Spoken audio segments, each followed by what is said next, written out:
Hi friends, welcome to Uma kitchen. இன்றைக்கி நம்ம coconut laddu செய்ய போகிறோம். அதுக்கு தேவையான பொருள், 1 கப் தேங்காய் எடுத்து நல்லா துருவி வச்சுருக்கேன்.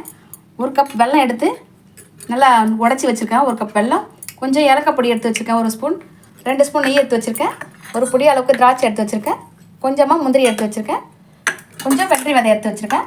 இப்போ எப்படி செய்யுதுன்னு பார்க்கலாம். ஸ்டவ் ஆன் பண்ணிக்கிறேன்.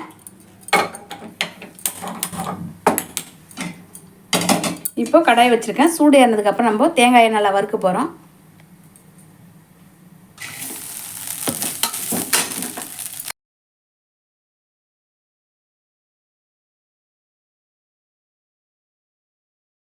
நம்ம ரொம்ப வறுக்க தேவையில்லை. ஈரப்பதம் போகிற அளவுக்கு நம்ம லேசாக வறுத்தா போதும். கொஞ்சம் லைட்டாக வாசனை வரும்போது நம்ம இறக்கினா போதும். வறுப்பட்டுருச்சு, இறங்கிடலாம்.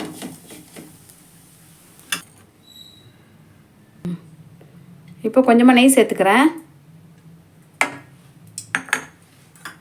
இப்போ இந்த முந்திரி திராட்சைலாம் வறுத்து எடுத்துக்கலாம்.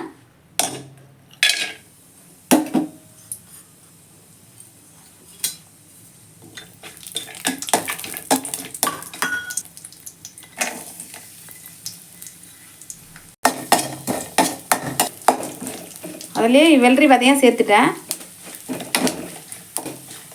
அதை வறுபட்டோன்னே நம்ம எடுத்து வச்சுக்கிட்டு அதிலே வெல்லம் பாக்கு எடுத்து வச்சுக்கலாம். நல்லா வறுந்துடுச்சு.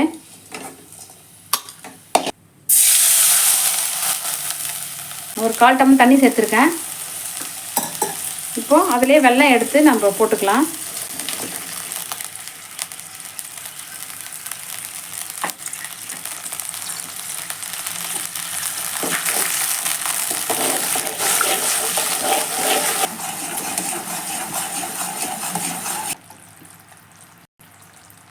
ஒரு கம்பி பதம் வந்துடுச்சு.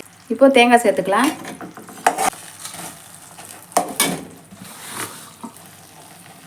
இப்போ ஏலக்காய் பொடி சேர்க்குறேன்.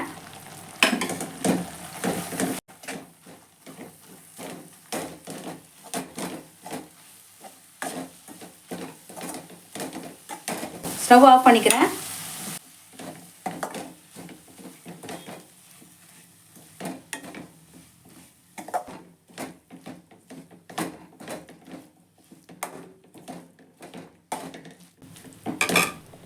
இப்போது இந்த முந்திரி திராட்சை இதெல்லாம் சேர்த்துக்கிறேன்.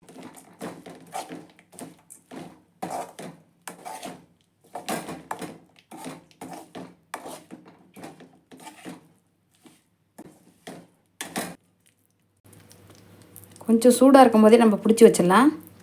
ரொம்ப சூடாகிடுச்சுன்னா பிடிக்க வராது.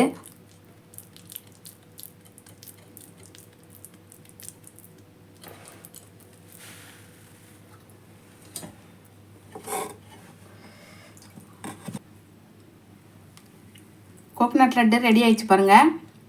கண்டிப்பாக ட்ரை பண்ணுங்கள். ட்ரை பண்ணிவிட்டு கமெண்டில் சொல்லுங்கள். கண்டிப்பாக செஞ்சு சாப்பிட்டு பாருங்கள். சூப்பராகவே இருக்கும். மறக்காமல் சப்ஸ்கிரைப் பண்ணுங்கள், லைக் போடுங்க, ஷேர் பண்ணுங்கள்.